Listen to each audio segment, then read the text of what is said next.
these topics were self-generated by David's, what the community might be interested in talking about. And he and I sort of cooked it up together. And the guiding notion this evening. Oh, here's Paul. Hey, haven't seen you around. Did you just get back? I actually asked them Last night? Yeah, like a lot of other people. It was a wild night.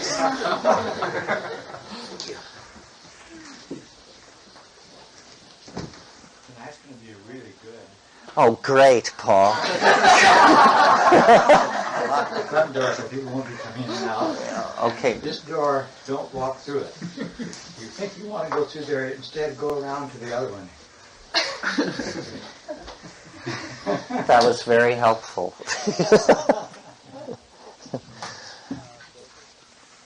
David, did you want to introduce the theme? Yeah. Good. Do it. I actually made a few notes. I suggested the idea of talking about insanity. It has a lot of personal meaning to me, aside from the value I thought it would have to the group. I thought one thing I was thinking about, why do I want to talk about this to begin with? And for me, there's a way that I have this continual desire to somehow create an environment that somehow really is safer for myself. Somehow, some way that I can feel that the way that I express myself will somehow not result in me being ostracized or in some way otherwise sort of bottled up and packaged and sent off somewhere. I have this fear of what I'll call insanity. And I feel that this is something that really affects everyone in most of their daily life. I think it does mine at some subtle levels that we don't acknowledge enough. So I'd like to talk about sort of what it is to begin with. What is it? What is insanity? What is this fear that I have about crossing a line at which point I would be really ultimately somehow ostracized in some way? And how that stops me from growing in general. So I have this desire somehow to kind of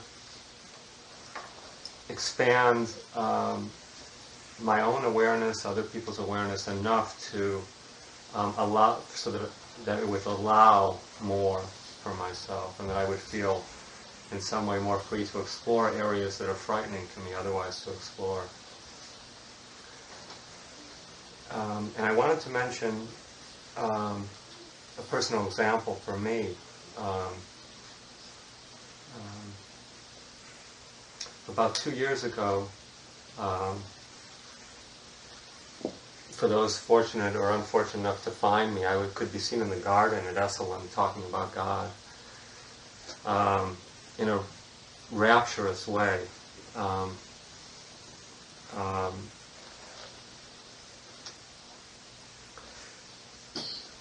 One of my fears of Arnie Mindell was here about a year ago or so, and he asked in one of our processes, he asked us to go around the room sort of and actually to pair up and tell our partner, if we were to go crazy, what form would it take? And my idea was of being a religious fanatic in some way. I have this thing, among other things, that there are areas that I've sort of experienced for myself, and for me it's been through drugs. Mild drugs, I might add. Where I've seen things that I've shut off and have felt in some way I haven't been able to integrate into my ordinary life. And I have this fear that for me to explore that area further might result in me not only walking through the garden talking about God, but I might be discovered. I was lucky; not too many people saw me that day, and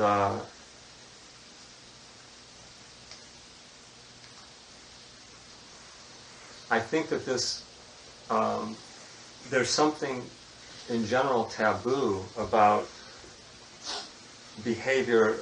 This is obvious about behavior that just isn't norm enough. But what I'm struck by is how low the threshold is for myself as well to tolerate behavior that isn't ordinary enough. I mean, I'm very quick to say so and so is weird, or so and so is off, and this is part and parcel for myself, this judgment that I have of other people with the problem I'm sure that I have with allowing myself to be not ordinary. So I think there's a lot of issues to talk about when we talk about insanity. From what I've said, there's a lot of ways to go. I could say more about what I've said. I'm really interested in other people's experiences where they felt that those of you that are afraid of going crazy in any way, what that means to you.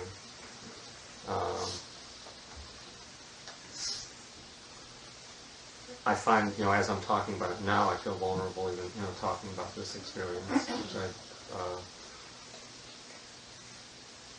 be open to going more into detail about, but by way of introduction, that's sort of where I'm at with the issue. I'm trying to find ways to allow more for myself and not be afraid of that if I explore too much, that it'll be too much, that I'll be, ostracized. I think the whole word taboo is relevant, and I'd like to to talk more about that, for that to come up for people, what their idea of taboo is, and how maybe that relates to insanity. It's like there's also this distinction between if I'm onto something that's real, that's far out, that's weird, that's somehow the difference between creative genius and being a fool or being crazy or being pathological. That's a haunting thing. It's like, in either case, if I were onto something that was real, that maybe could be useful to other people, I still might be vulnerable to being called crazy, and maybe I have fear of being destroyed by that or something. And then I have the fear of that I'm wacko, that I'm not onto anything that has any relevance to anybody else, and that it's totally my own trip, and I would be more what the kind of person that I look at and I say, oh, that guy's just that guy's got a loose screw, or that guy's off the wall. And so, but in either case, I'm looking to find a way to have permission to be either of those things, either the fool or, or onto something that's maybe useful for other people. And how, in either case, to reckon with my fear about being ostracized. Yeah, well, I sort of think along these lines, although a little differently. 3 times you used the word ostracized. What I'm always afraid of is that I'll be ostracized, except that it'll be entirely deserved. In other words, that going off the deep end into some kind of appropriate behavior. The word that I would use over and over again is disgrace. That it would disgrace everything. And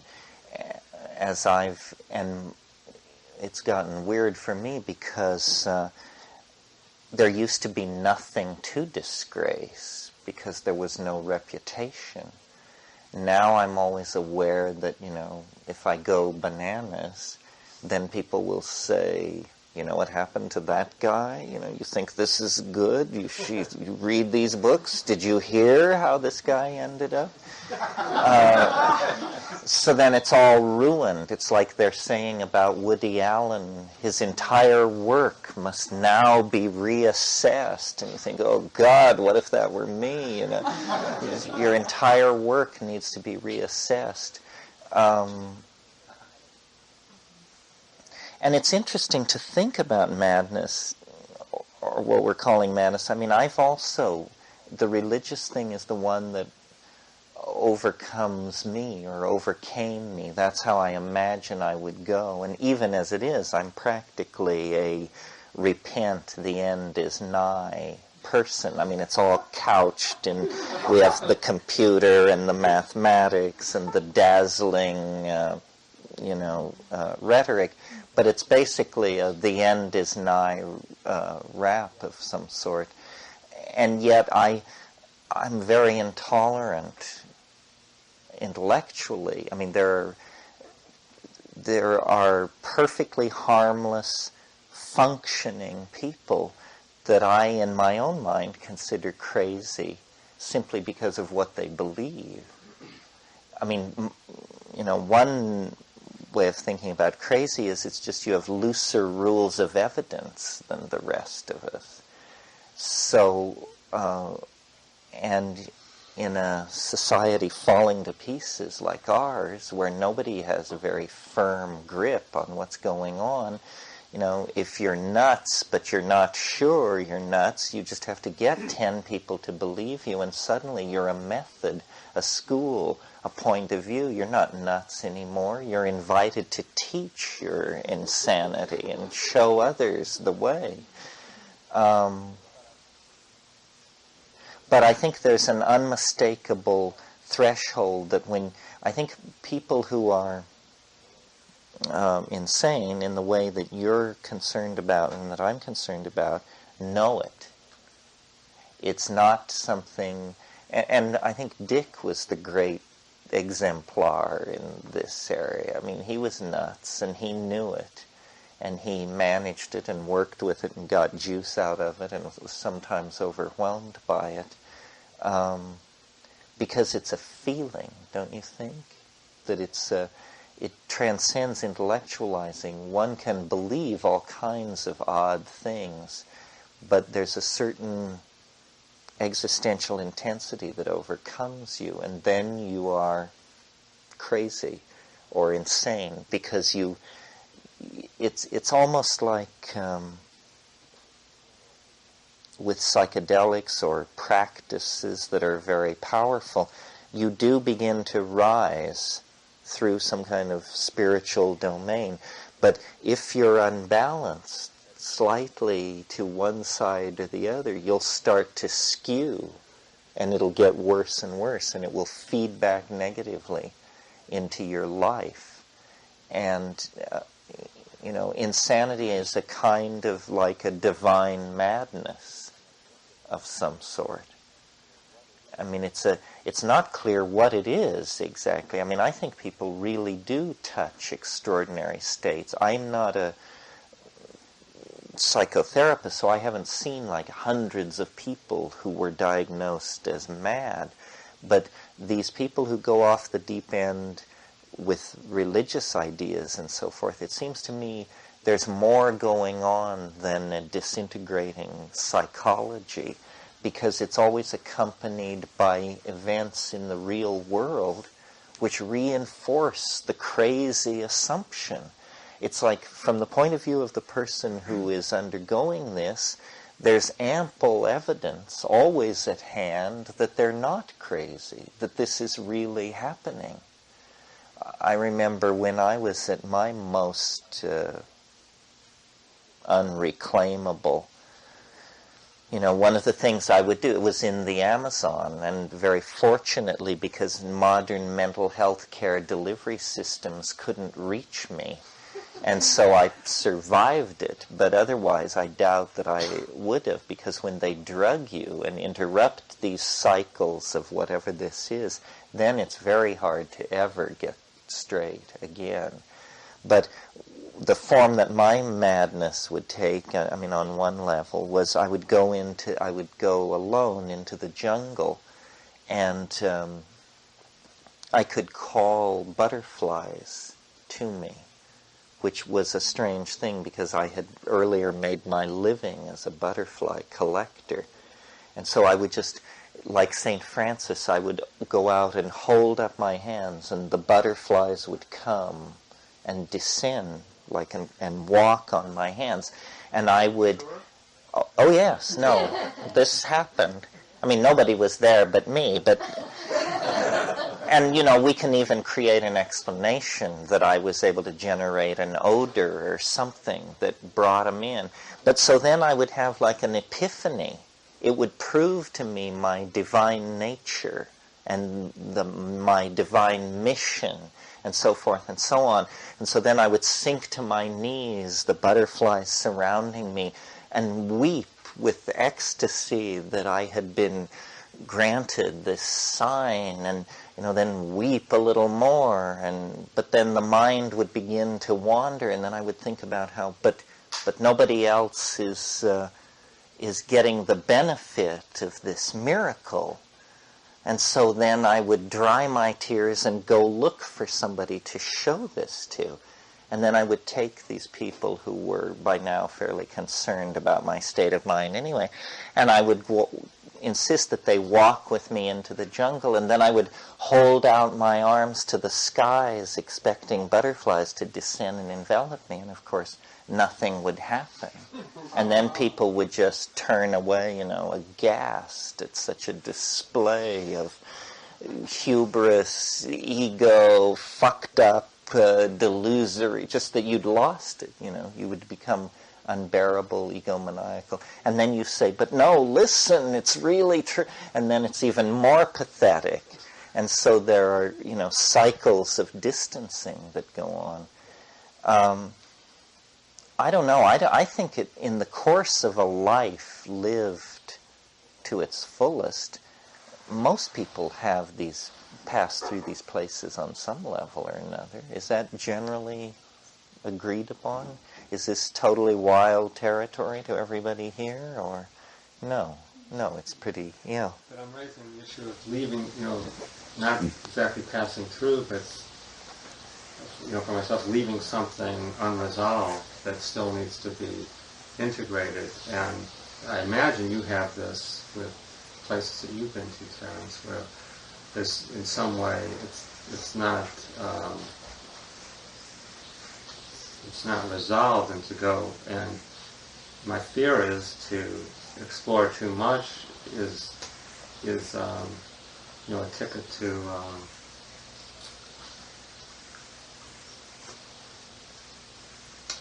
a crazy bomb of some kind.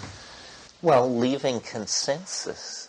I mean, I think it's true that, with psychedelics, the practice works too well almost, in that it will, if you insist on, I don't want to use the word abusing it, but if you insist on using psychedelics frequently at high doses, back to back, you will unlock your way into a set of assumptions and perceptions and feelings that not very many people can follow you into. And then the question is, have you gone into a spiritual domain, or have you just fallen off the track? And it's hard to tell, and maybe it can happen both ways. It's so hard to convey the mind of the schizophrenic. I mean, people who we call crazy do not seem to themselves to be crazy. They look at the world from a different perspective and through a different logic, but they're trying to make sense of it. It's just that the data that they're trying to handle is extremely alien from what the rest of us use. I mean, I can remember when I was in these states that I would it's so hard to explain, but I would like see waves of historical association out of my past. I mean, it's like I would be in a small town in Colombia, but something would, it would be as though there was another time, a time from my past, overlaid over everything. And so a waitress serving me in a restaurant, a hotel keeper, would also be another person in another time, in another place, with a set of associations to me.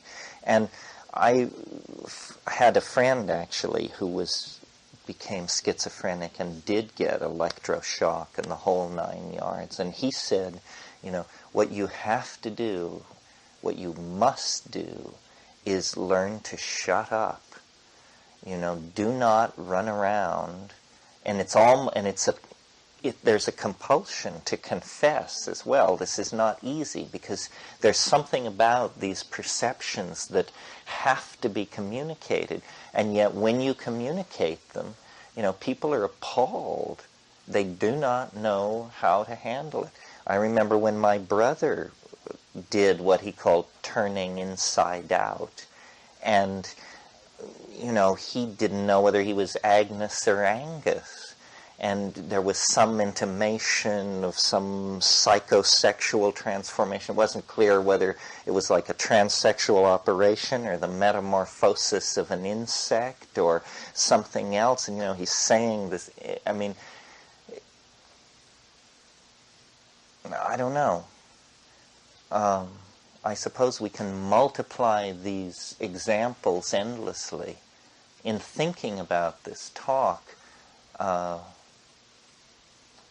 for me personally, what it comes down to is somehow, and I don't know the how, but the issue is clear, I think. It's an issue of courage and of failure of nerve. You have to be willing to put yourself on the line. And it's all tied into what we always talk about in these circles, which is the ego, and how the ego's final defense against its own dissolution is telling you that you're either going mad or dying. And in the psychedelics, you can usually defeat the dying rap because you just have to have the faith that you're not dying on 15 milligrams of psilocybin. It's highly unlikely, not impossible, but you can argue that it's unlikely. But when it tells you you're going mad, you have nothing to stand on because you can't tell. Who knows? I mean, what is the effective dose of psilocybin for triggering madness? The question doesn't even exist back in the world you left behind. And the only way Shakespeare says, screw your courage to the sticking point.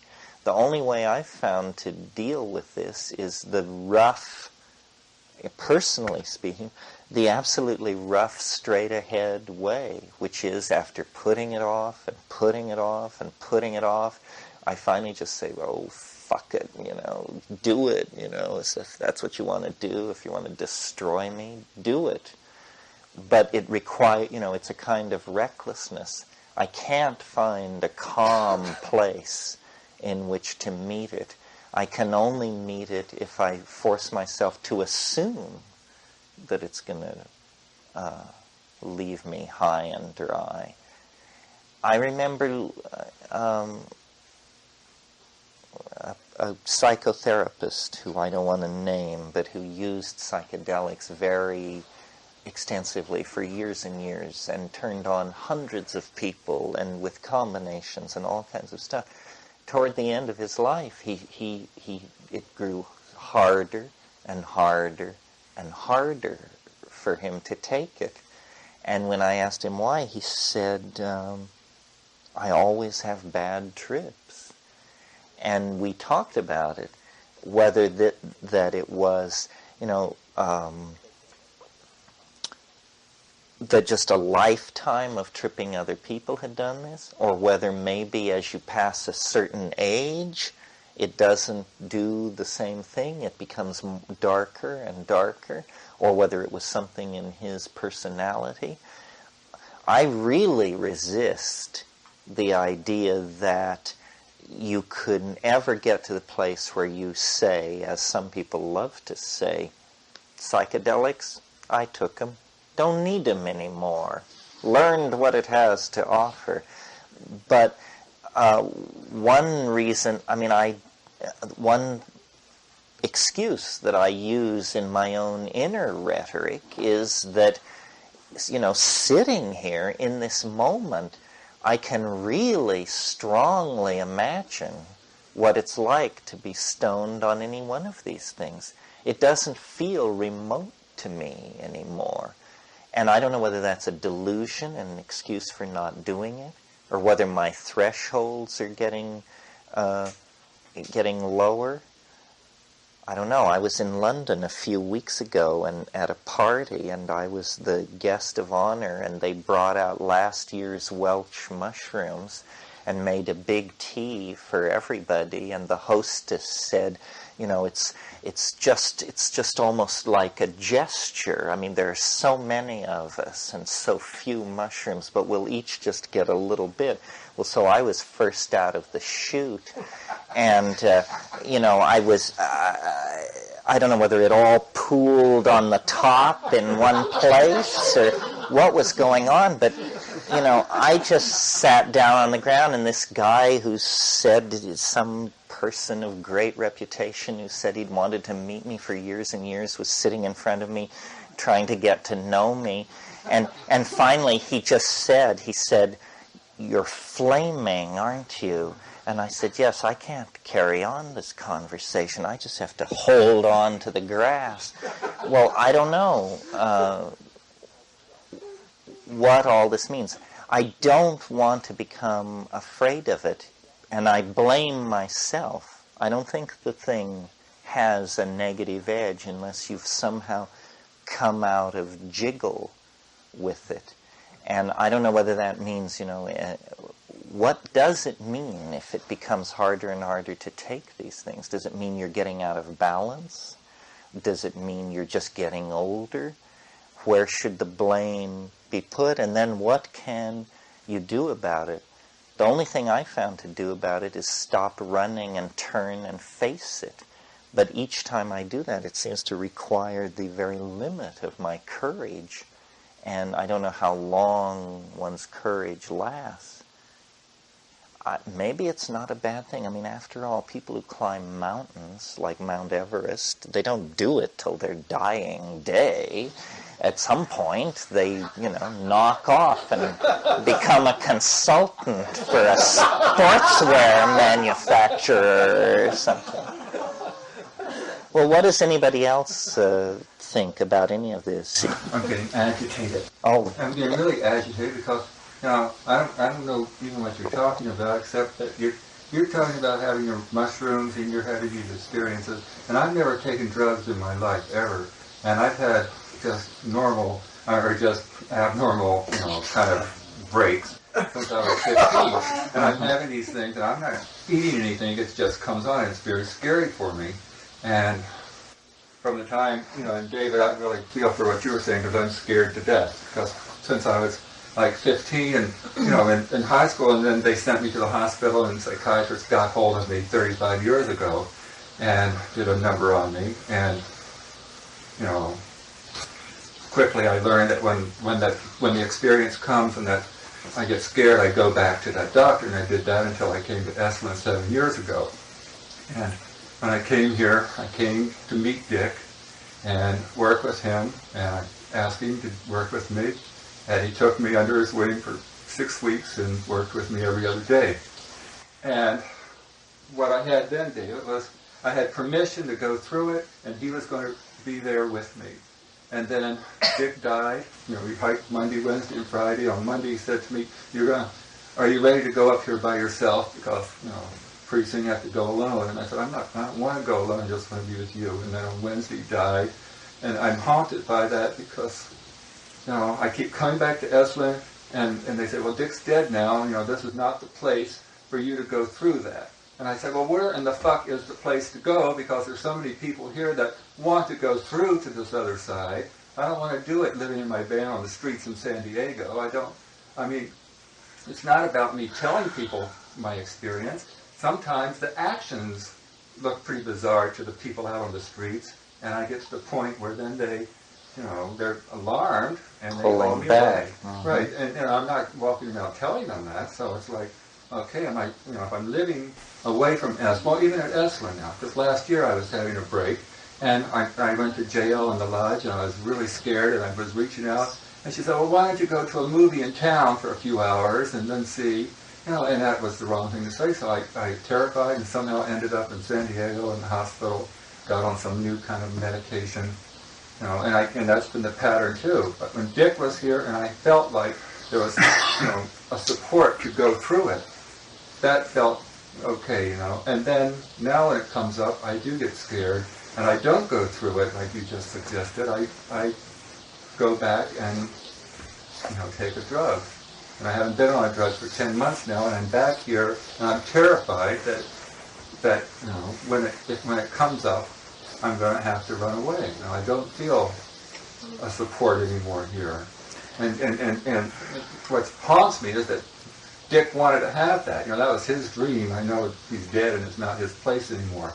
But, his dream was to have a sanctuary where, right down there in that canyon. He talked to me for 6 weeks about, like putting me in on the deal. And, I'd be the first one he turns loose in there like they did with him. And that you wander around and have all kinds of experiences. And then if you come out fine, if you don't come out, they could ship you off up the highway somewhere until you're... Well, but in fact, most people came out fine, I think. No, all these drugs, these antipsychotic drugs, are basically warehousing strategies for the convenience of doctors, because the only way that works with people who have this problem is so labor-intensive and so demanding. What you need basically is 6 people to watch you, some to hold your hand and reassure you, some to physically grab you and sit on you when you head for the hills. Very few people get through it without being messed with. Like I say, I think I was lucky and my brother was lucky because some force, some intuition led us to get so far out that they couldn't find us. They literally couldn't come and get us. R.D. Lang, as well as Dick, had this idea that people have to go through it. But not everybody can go to the... I can't right now go to the jungle. You've got to have some kind of a support group. And if you don't have a support group, then you have to stay away from people who will mess with it. And, it's hermit time, if nothing else. Yeah.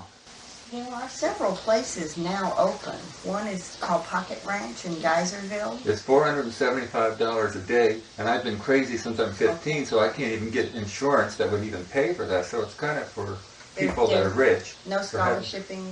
I don't know. No, they don't have anything. Because Steve gave me some brochures when I found out about that.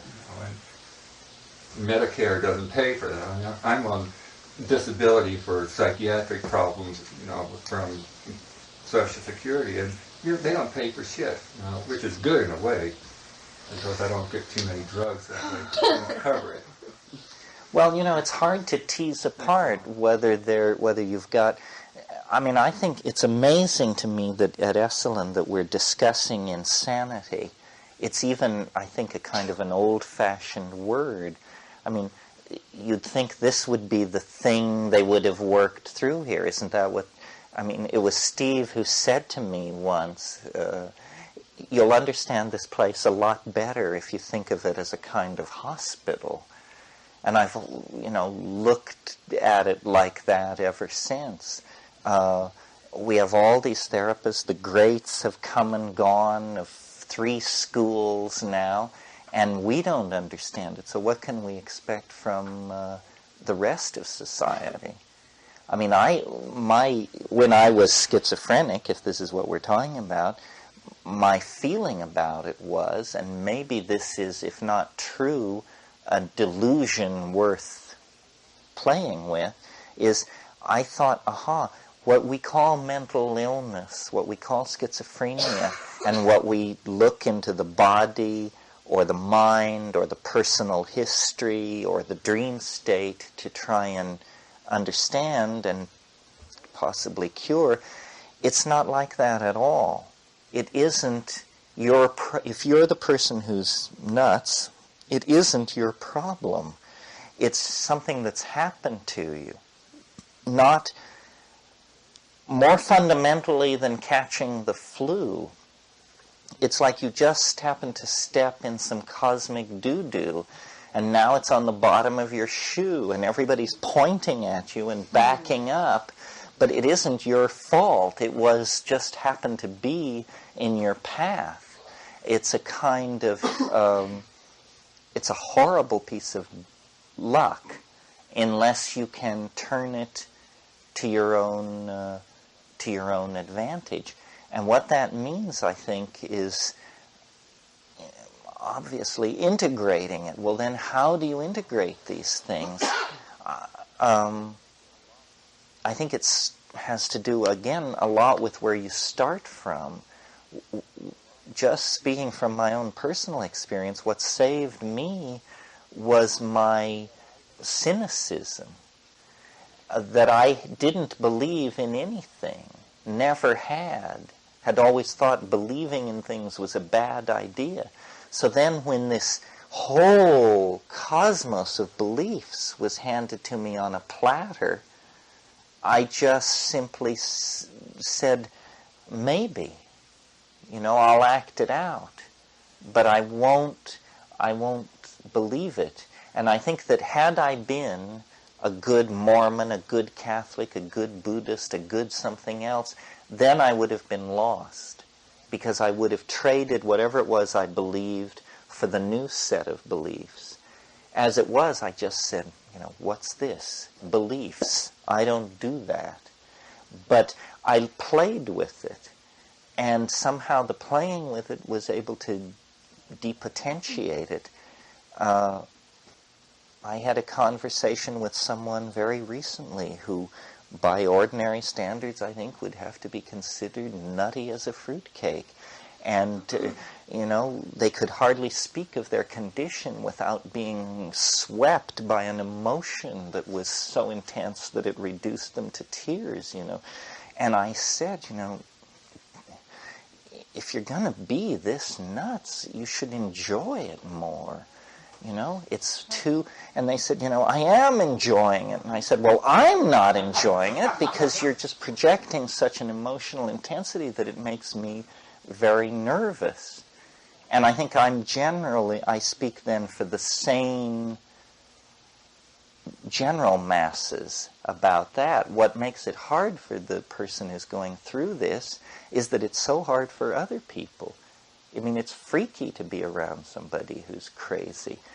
I don't, because I'm such a purveyor of psychedelics, people are forever leaning on me to trip with them. And I dare say, there are people in this room who've known me for years, and no one here can say they've ever been seriously loaded with me, because I just don't do it. I can't take it. I can't handle the feeling of risk that permeates that. That's why it amazes me. I'm fascinated by people who have such faith in their knowledge that apparent difficult situations don't freak them out. As an example, some of you know Frank Barr. He's an emergency room doctor. And I'm amazed that he can deal with people who are dead out unconscious and just say, she'll come to in 40 minutes or so, don't worry about that. When I would be frantic. I mean, if I can't get a reaction out of somebody, I just go berserk. And the notion, I don't know whether that's a kind of callousness. Therapists are like that. I mean, they say, you come upon somebody flopping around on the floor, screaming, pleading, weeping. My inclination is to make them feel better, for God's sake. And a therapist would just say, well, they're working through their stuff. It's all right, How do you get that level of self-confidence where you can see somebody in agony and say, that's all right, it's the best thing for them. Check on them in an hour and see where they're at. It's awfully... so I stay away from it. And in my own situation, I keep people away from me. I've had many trips where I've thought in the middle of it, thank God there's no one here to see this. Because if there were someone here to see it, I'm sure they would become alarmed and decide that some crisis was in progress. And, ultimately, you have to sort of get a kind of perspective where you just say, if I die, I die. But it usually has to slam you to the wall pretty severely to make you turn. The image I have is that I run from it until I become so furious at this humiliating situation that I turn and face it. And then, if you curse it, it will step back sometimes. I mean, it's worked every time. The other thing is, the wonderful instinct for equilibrium that the human mind has, that you can get pretty twisted around.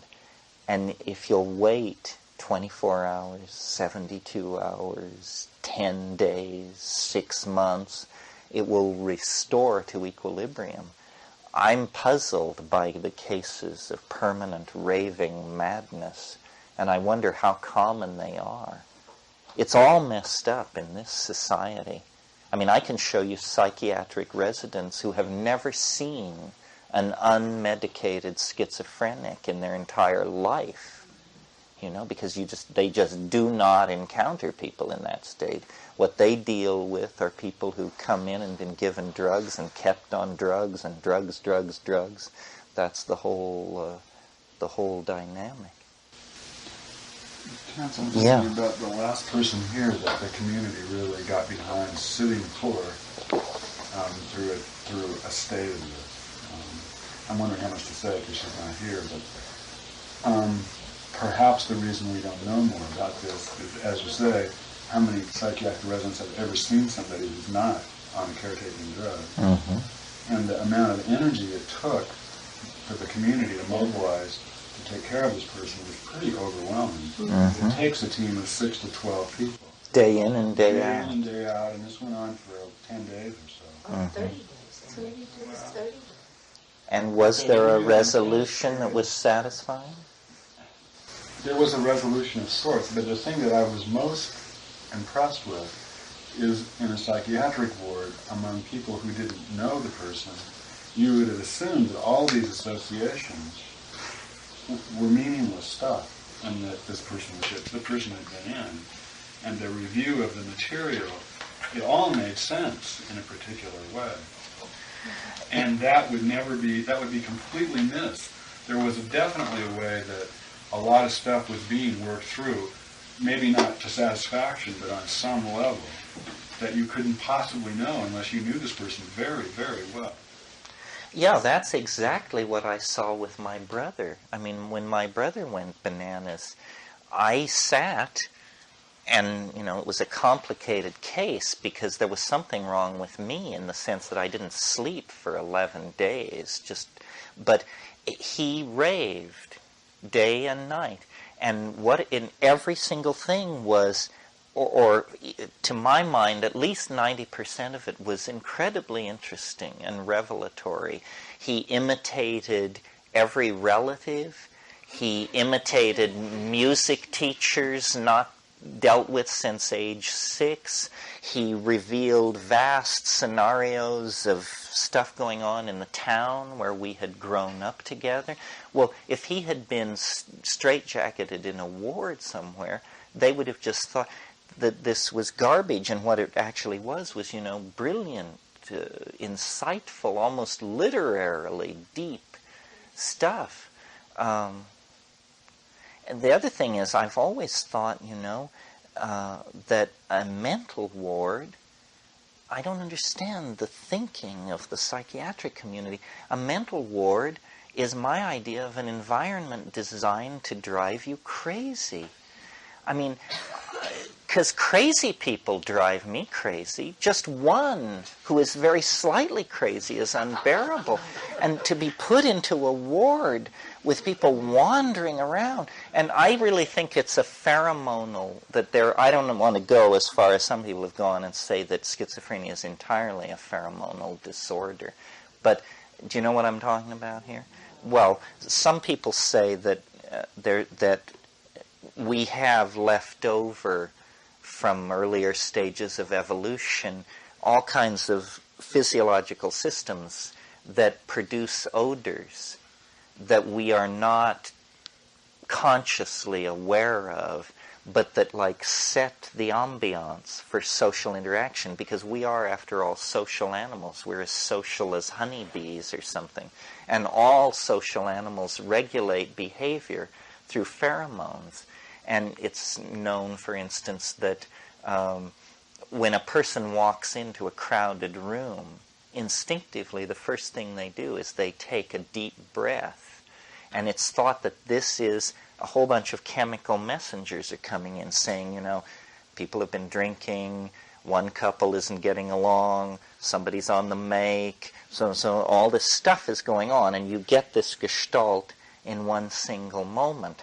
Well, then, because of a phenomenon that's fairly common called allophrynia, which is where your friend gets committed to a mental hospital for schizophrenic behavior, and you buy a book and take it to them and visit them, and while visiting, you behave so oddly that you're not allowed to leave. Allophrynia. Schizophrenic behavior by non-schizophrenic persons in the presence of schizophrenia. It's thought that perhaps what schizophrenia is an odor malfunction where the person who is becoming schizophrenic is literally beginning to smell funny.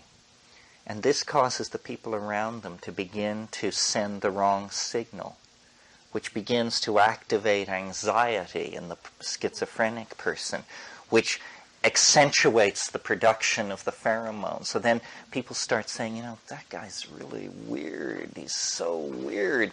Well, then the person picks up on this. And what's happening, your word, ostracized. They're being pushed to the periphery of the social thing. And they feel it's unfair because and the people doing it don't know why they're doing it. And what's happening is it's a horrible misunderstanding, and it ends in making somebody completely dysfunctional because they don't know, they've lost their place in the net. They literally don't know who they are. Yeah, you're pointing out a fragile and kind of a desperate nature of consensual reality, where there's a desperate grip on this consensual reality, and when that starts to slip, when people feel that that's slipping, there's some grabbing that goes on, and that's the response that you're talking about, I think. Yeah, that it's somehow we're all anxious about this. I mean, consciousness, after all, is probably, less than 100,000 years old. So and we're losing it all the time. I mean, when you deal with these real nightmare trips, like the Jeffrey Dahmer thing, the reason that's so horrifying, I think, is because it's a loss of any value that you can relate to. It's like the real darkness rises up, and you say, it's all so fragile. You know, if we stopped loving each other, or even just talking about how we should love each other, then, you know, cannibalism, murder, sacrifice, death, I mean, inevitably these really horrifying mass murder things are very primitive in some sense. I mean, dismemberment and so forth. It's fetishism. It's an activation of primitive forms of behavior. So I think the anxiety we feel around these issues is because mental clarity, sanity, belonging, these things are fragile. And we've each earned it, and it wasn't easy. And so we're anxious about our purchase on it. You know, I always felt that in the 60s it was so clear to me when LSD was around and that I would debate it with my parents and people were talking about whether they would take it or not, that the people who were alarmed by it were alarmed by it because they self-diagnosed themselves as insane. They knew. Said, you know, we don't want it. Are you kidding? A drug that opens the doorways to the inner world of the mind? No, thank you. You know, that's the last thing we're interested in. And they were right. You know, they had no business fiddling with that. Well, we're the children of those people, and in some cases, you know, maybe those people ourselves. So it's very dicey. I really admire people. I don't understand these people who just take these enormous doses of psychedelics and it just beats the shit out of them, and 1 week later they're back ready for more. You know, they don't. I mean, it's like they're made of different stuff than I am. Don't they understand? You know that it's. I don't. I mean, I admire them. I just don't have that kind of stamina. I take it too seriously. Ellen, did you want to say something? Well, I was confused by what you were saying. Who are you referring to that does this? Which? It takes huge doses and it slams them around? Well, I know people who just describe outlandish trips and then they say they'll be doing 8 grams again and looking forward to it. And I know one person who says, each time I take it, I try to stand more. And I have the feeling, you know, that it's very coddling of me, and that I sort of march around inside a hall of mirrors, because I can say to it, stop coddling me.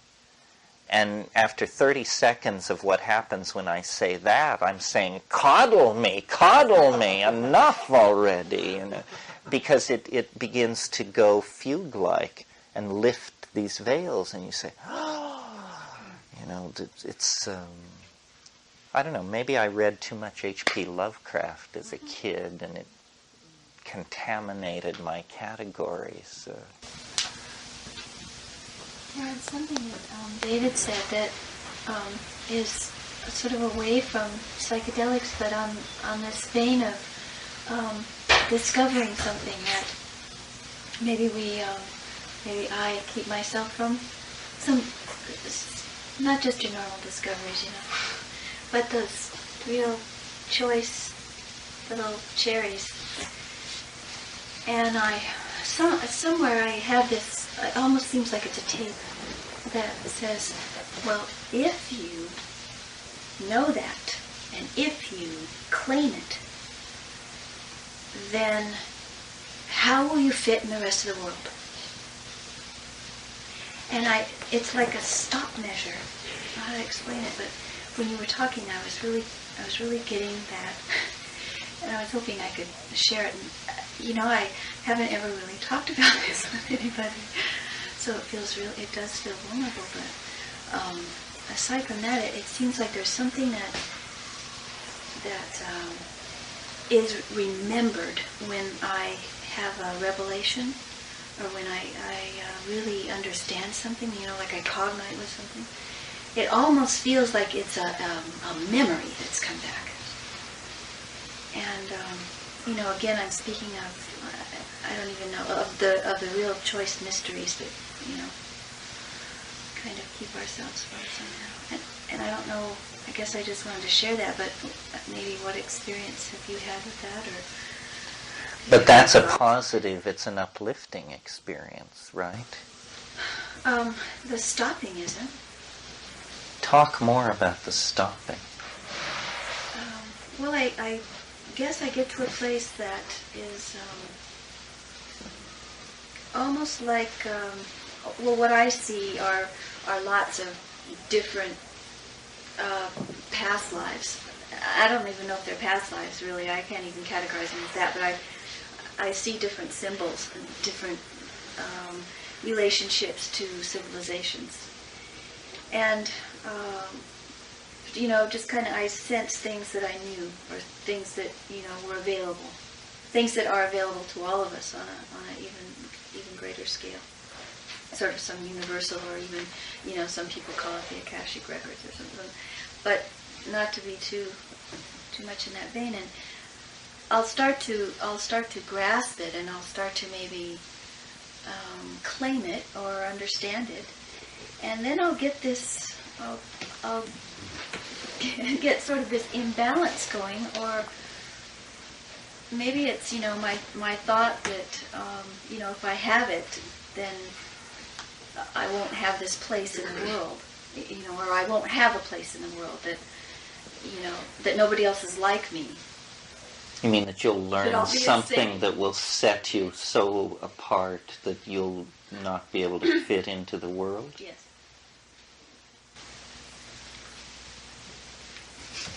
For me, I have a horror sometimes of the sense of when I come down, as I start to come down, of the certainty that I'm coming into illusion and something that is essentially meaningless compared to where I just was. So a horror of return. Well, it's a horror of that I've somehow created a universe that is like, somehow it's my fault, that I'm returning to something that is less than. What it might be, or what it could be, Yeah. or what you saw it to be in that state. And then I will gradually forget, and experiences of gradually forgetting even that. Well, I don't...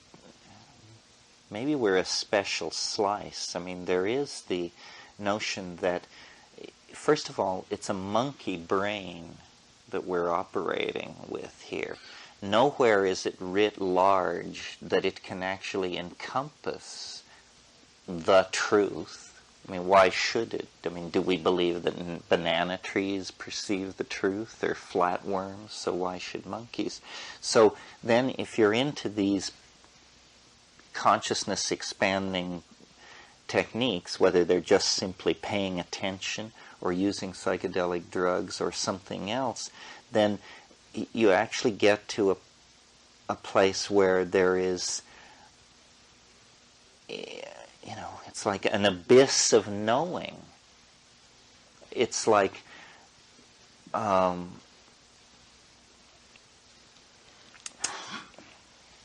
that poem that says, I look over your meaning's edge and feel the dizziness of the things that you have not said. Well, that's about a relationship. But it could also just be, I look over meaning's edge and feel the dizziness of things unsaid. It's that nowhere is it writ that the universe should be rationally apprehendable. And maybe when you get the distances and the energies and the time scales, when you have even a remote intimation of these things, it's your mind can't handle it. It actually implodes under the force of reality. I mean, I sort of feel like that what we have uncovered with all this thinking and exploring is not the white light or some cheerful Buddhist hypostatization like that, but what we've uncovered is ungodly complexity. I remember once at the height of an LSD trip years ago being with somebody who yelled out, "I'm drowning in the spaghetti of ambiguity." I know that feeling, It's just that, it's all very cut and dried. And then you start delving. And you start, reading weird literature and taking strange drugs and going to strange places, and you begin this deconstruction process. And what you find out is not only that the world is weirder than you can suppose, but that this situation is fundamentally alarming, that the world is stranger than you can suppose. And it carries an existential implication. It does for me. I mean, I can't believe anymore that just now speaking of the psychedelics, that this is about human psychology. You press it too hard and go too far. And I always think of that amazing scene in Rosemary's Baby where Mia Farrow, in the middle of this dream, sits up and says, "My God, this is really happening." And that's the thing which lies behind all this delving, that, the cheerful assumption that it's all mental and that you're going to return to reality and that the here and now is the stable part of the mandala, it may not be true, or it seems to me that it's not necessarily true. And then you just say, you could find out something that would make it impossible to speak to anybody. That you would just have to turn away from people with an unspeakable truth and be isolated by it. Well, I wanted to ask a question that came up for me last weekend. Mm-hmm. You said that when you took DMT to the shamans in South America, the ayahuasqueros, and they said that it was ancestor spirits were coming through. A comment, I believe I heard you say this, that the ayahuasqueros seemed to be more interested in using the ayahuasca or the medicines they had for more like a doctor would.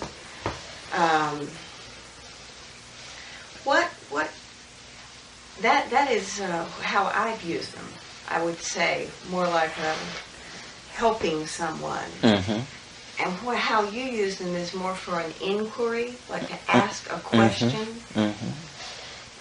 What's the difference? Is one more of a psychological approach and one more an intellectual?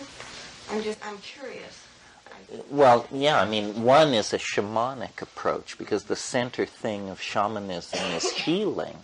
That's really how you judge a shaman in a traditional fashion, is by healing. And then this other, it is intellectual, and because the idea is to be able to say something. And I guess maybe where the problem comes, and I'm blinded to it because I have the problem, is that you have to have heart, a lot of it. Maybe more heart than I'm able to muster, and that if you try and do it through the intellect alone, it becomes, I don't know, there's some mythological metaphor here, but it becomes titanic, it becomes dangerous, and possibly capable of collapsing upon itself. Maybe the healing is the way you pay your dues, and that somehow curiosity alone is a false coinage, and that the lack of the desire to heal is the manifestation of the lack of heart. I don't know. I just know, that if you have a heart mission, I think it's easier to travel those rails. Anybody else?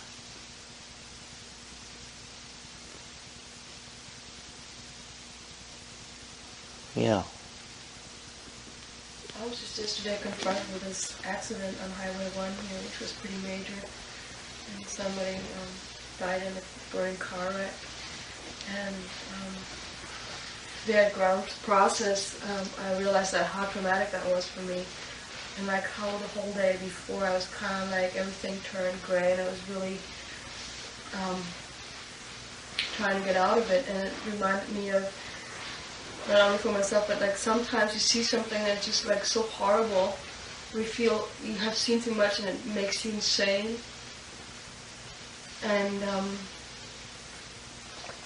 I was just wondering about that, that connection, that you maybe witnessed something as a child or at war or wherever that is just so horrific about the potential of, the human race or whatever happens, that you can't fathom it, that you can't, try to leave. And you mean, and then you're like contaminated by this image. Yeah, well, I think a lot about that kind of thing because, one of the things that has been established through places like Esalen, I think, and rightly so, and correctly, is that images can heal, and that visualization can promote health and this sort of thing. But what you never hear discussed then is the implied opposite, which is that some images can harm, and that information has a quality of harming and hurting. We are the inheritors of Lockean theories of government, and so our approach toward information is, free speech, and anything can be said. But I don't know whether this I feel very sensitive to images. It's a kind of funny thing. So I don't own a TV, simply because I think it's a source of toxic imaging. And one of the forms that the encroaching madness induced by the psychedelics takes, I've noticed, is that you are open to invasion by images that are loose in the mass consciousness. On 3 separate occasions, I've seen people freak out on psychedelics about Charles Manson. Either they thought they were Manson, or they thought I was Manson, or they thought something, Well, it's clear that this is toxic information that moves around in the body politic and then is magnified under certain circumstances. Auschwitz, all of this stuff, and all the images of sadomasochism, and our society seems more into this than any in history. I read a really freaky thing. I don't even understand some of this stuff. This is my idea of toxic information. Maybe some of you saw this. It was in Time or Newsweek around the time of the Jeffrey Dahmer trial. Norman Mailer wrote an essay on the psychotic as harbinger of future style, and said, the psychotic is the role model for the future. And like I say, I can't even understand what this stuff means or who understands this, but I didn't think it should be said. I thought, this is the raving of a diseased mind, and now it's in the bloodstream of the culture. Huh? Yeah. And it contaminates. A whole culture can sink into madness, we like to think we're in a terminal phase of decadence, but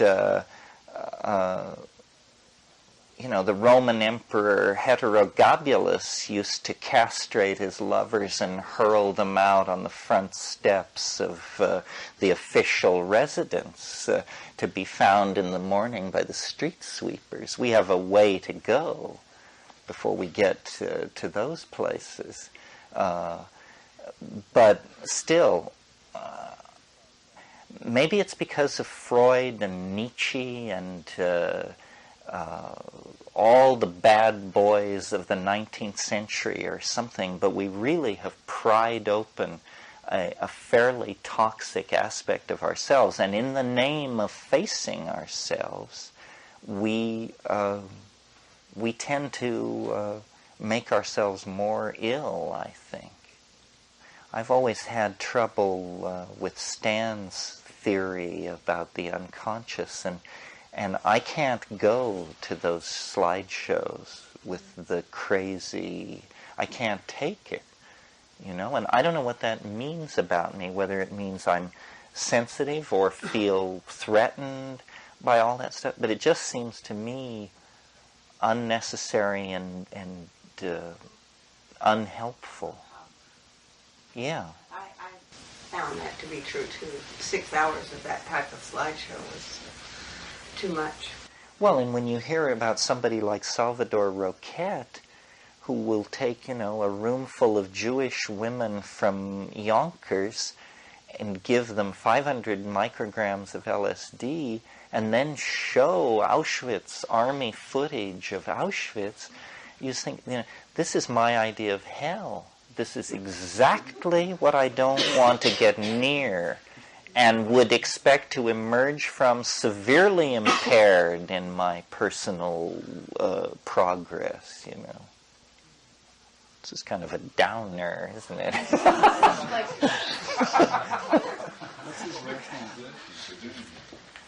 I think it's all, there's a lot of, an impulse in a lot of schools of psychotherapy to rub your nose in it. And I don't know, you represent a school. How do you see that? I don't know what your school's position is on this, but do we have to rub our nose in it, or we miss it, or what's that all about? I'm not going to talk in terms of a school, but if I take psychedelics, I go out in nature. And you're okay there. And I'm okay there. And so that what I don't want amplified won't happen. That's what I personally do. I can't imagine doing that or exposing it. I can't imagine taking 1,000 micrograms of LSD in this room at night. Right, that would be too profaning. Yeah, uh-huh. That's my own personal.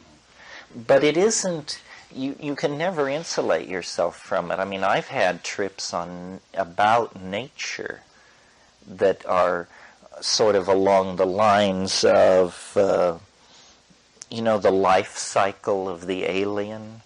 And it was all about how it was a vision of nature as this thing feeding upon itself, and how egg cases were being inserted into tissue, and free-swimming life stages were attaching to tissue, and pathways were being... I mean, it's a yuck image, and that could come easily out of examining 6 square inches of soil under a redwood tree.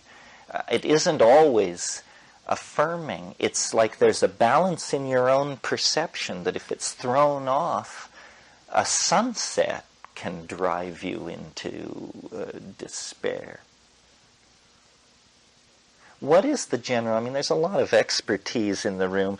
Is it useful for us to go through these darker sides of ourselves? Do we feel better afterwards, or does bringing it to the surface then you have shit on the surface? I personally think, because it must be my German heritage, I like to go into those places and like to discover those dark sides of my soul, or whatever it is, I like to really rub my nose into it, because usually if something isn't a part of me, it doesn't touch me.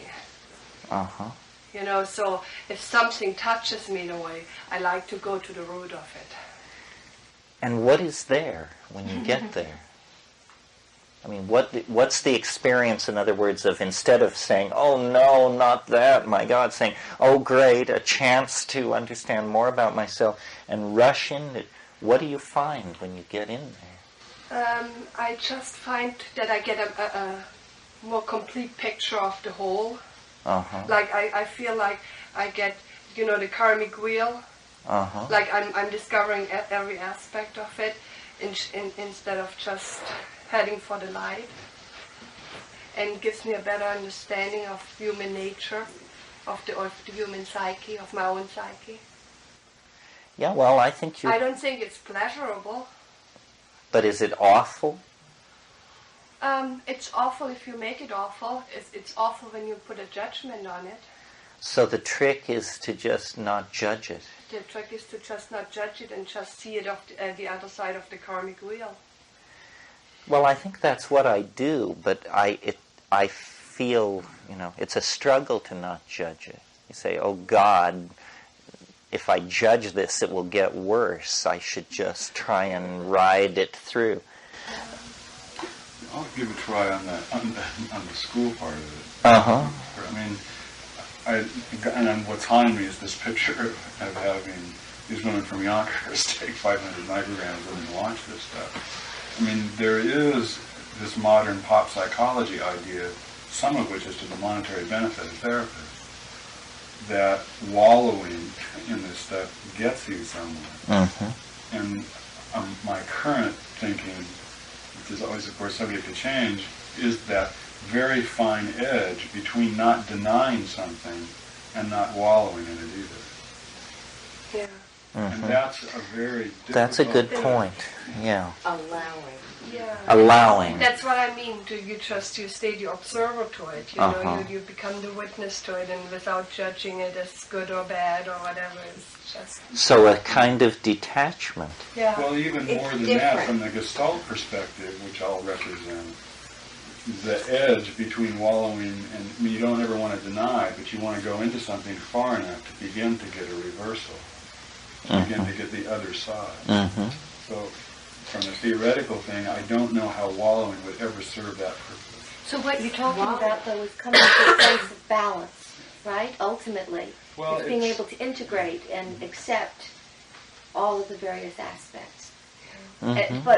But wallowing, obviously, is not coming to a point of balance. What you're talking about with the women from Yonkers and the, watching the film, I mean, that is, you don't come into balance by assaulting your psyche with everything that is the most horrific that you could possibly confront. And I think that can be very damaging, and probably more so to some people than others, because people's tolerances are different, people's individual place of balance is different, and so I think there is a lot of individual variation, and it's very subtle and it's very delicate. But I agree that toxicity is toxic in whatever form it comes, and if it has that effect, I do not see benefit in that. Well, perhaps a better word than wallowing could be formulated. It's just the one that I chose. But in dealing with psychological material, you're mostly dealing with something that's already happened. So why would you ever want to stay in something that the outcome is predetermined, that you already know the end? Mm-hmm. I mean, most people are most afraid of what they've already experienced. Mm-hmm. So why would you want to spend a lot of time hanging around in a bad place that you've already experienced, that you already know the end outcome of? But you also don't want to deny that it happened. Mm-hmm. And that's the kind of edge. That may be a better way of saying it. To begin then to get a reversal. Yeah, I think we all have a sense of that there should be a balance, but we all have a different sense of where it should be. I mean, for instance, I feel mild irritation with people who don't like horror literature, but I don't like slasher literature, and I'm very clear what the difference is. I mean, one is psychological and the other is science fiction, but I can't put up with Silence of the Lambs and from there on because it's offensive. But on the other hand, if somebody doesn't want to see Alien because they say it scares them, I think that they're a nervous Nelly, and that they should actually steel themselves to this experience. And it's good to watch Alien because you learn something. Well, I think that's it. It confers an immunity. It's one of the reasons why people indulge. There's a feeling that it confers some sort of immunity by having undergone it. Maybe that's why people are into all these affectations of negativity. It's a kind of sympathetic magic. So maybe this is why adolescents who feel tremendously empowered are into, T-shirts with dismembered bodies and, bands whose images rotate around themes of mayhem, incest, and destruction. It's a kind of counter charm, and in that case, it shouldn't be put down. These people are not sick; they're doing something to keep from being sick. They're gaining confidence by associating in a familiar manner with the things that actually make them very nervous and uneasy. I don't know. This could be cheap shot. But I tend to, I would stick with that for a minute. I tend to think that's true because I know some of these people who are behind all of these symbols, and they seem like very nice people who are striving to keep their lives together. My son is one of them. Every time I have an impulse to condemn, it is pretty horrific. My son brings home CDs, and I read the lyrics, and it is a jaw-dropper what some of this stuff is, But then if you actually play the CD, you discover that the lyrics are so lost in walls of noise and special effects and all this other stuff that it isn't as in your face as when you read the lyrics. And in any case, nobody's ever topped that Doors song about murdering your father and screwing your mother, and that was the anthem of our generation. So who are we to point a finger at Guns N' Roses? We think of the Doors as a wholesome impulse or something. I don't know. Some incredible mental sleight of hand goes on here. Sympathy for the devil. All of this stuff. It's black in that phase. But if you're in it, it's fun, it's theater, it establishes a ring pass not that keeps the boring people out.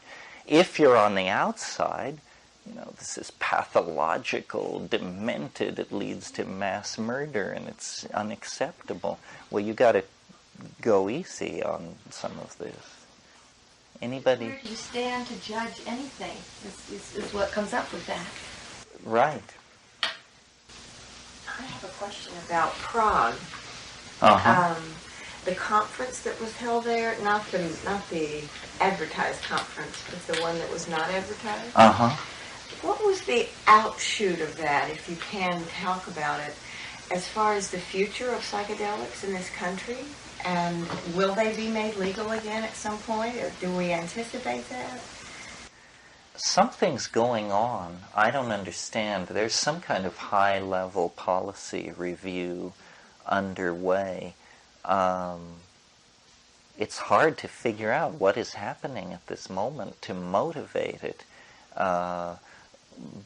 Maybe it's that Europe is actually moving closer and closer to legitimizing research, and it just puts pressure on the American scientific establishment.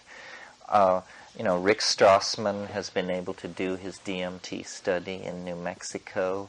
That ibogaine study on the East Coast is moving forward on the flimsiest of evidence. I don't believe for a moment that ibogaine interrupts morphine addiction. I think it's a brilliant ploy for getting a research program funded, but just the evidence, I don't know. As I understand it, it's one guy's sort of personal revelation. I don't know, it probably depends on whether or not there's a change of administration. In that if there is no change of administration, you can be damn sure there won't be an era of psychedelic research. What was the conference then? What was that conference?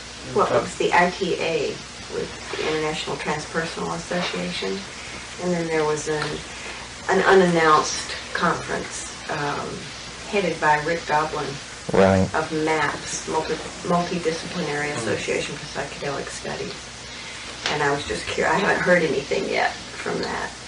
They had a lot of people there. It was essentially the international psychedelic community is still defining itself because there's no consensus about methods or materials. I mean, some people are using ketamine in psychotherapy. Other people regard it as a veterinary anesthetic, and you can't tell who's got it right. But I think the maturity of the European research community is just sufficient that they're probably going to restart it. And then this country will have to decide what it's going to do. Anybody want to say any more about this? Let me see if I wanted to say any more about it. It made me think of a funny cartoon, the whole subject of madness. Maybe some of you saw this cartoon in the New Yorker a few years ago, but a bunch of obviously very straight businessmen are sitting around a conference table, and they have the downward moving chart of their company's profits up on the wall in front of them. And the CEO is saying to a smiling man sitting at the end of the table, "It's true, Headley, a deliberate derangement of the senses worked for Rimbaud, but would it work for us?" And it's worth remembering, that this madness we fear so much, we are essentially the unhappy inheritors of the Romantic legacy. I mean, they brought this upon us. This is what they wanted. They worshipped this. And the entirety of the 20th century has been a deconstruction of gentlemanly reason. Abstract expressionism, all of these things, Freudianism, Jung, National Socialism, it's all anti-reasonable. I mean, from the point of view of the 19th century, we don't have to worry about madness. We are mad, every last one of us. I mean, we've so thoroughly imbibed the values of modernity that we are incomprehensible to our own past. And this brings up the issue of, someone said it was a problem of consensus. What do you do if the society is crazy? Then what happens to the concept of madness?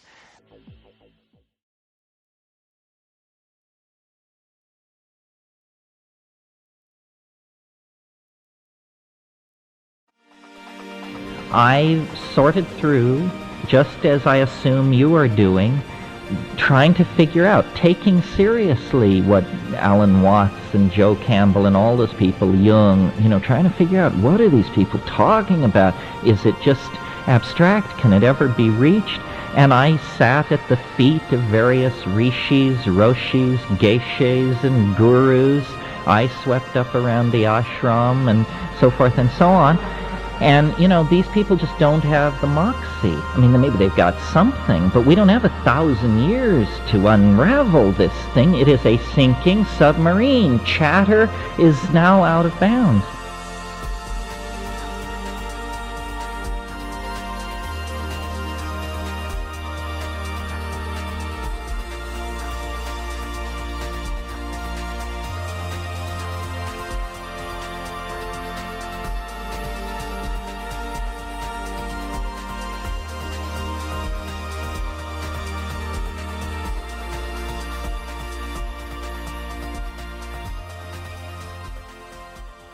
To think that's it, that is the message, that the message is that the mind is poised on a precipice of incomprehension, and that there are, as Shakespeare said, more things in heaven and earth than are dreamt of in your philosophy, Horatio. That the enterprise of understanding is dizzying. I mean, it's an ecstasy in itself. That's why, to me, what the essence of being psychedelic is a flirtation with detail and multiplicity. I mean, that's why I'm so fascinated by history, because it's such a complex object. I like complex stuff. History, art history, philosophy, languages, magic, all of these things. I like the well-wrought and complex, the pattern turned in upon itself, the place where mind has moved across the sand and left a tracing. And in all of that, then, there is some kind of satisfaction, in ruins, in old books, in forgotten places, in the places where people haven't been poking around so long. I mean, the river of cognition is broad and deep, and many people are, worrying about, I don't know, The Simpsons or something like that. But over at the fractal edges of the great river, the peculiar, the bizarre, the little dealt with is flourishing.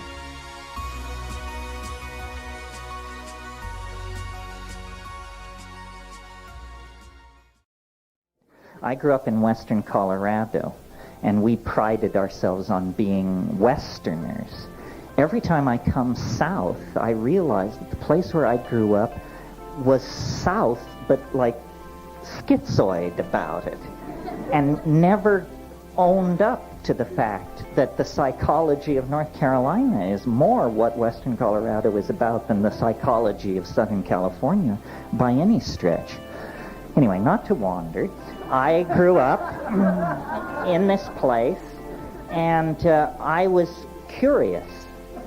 And I think curiosity is the psychedelic virtue. It's the precondition for finding your way into the presence of this answer, intellectual curiosity. And I was told, there were dinosaurs here 100 million years ago. And 50 million years before that, there was an ocean here.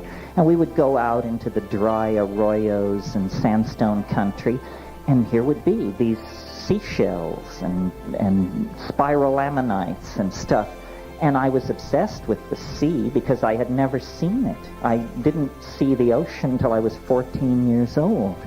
And yet here was evidence of the ocean in some of the driest and most shattered desert country you could ever see. And so I got the message, and the message is the world is not what it appears to be. Where there are deserts, one finds evidence of oceans.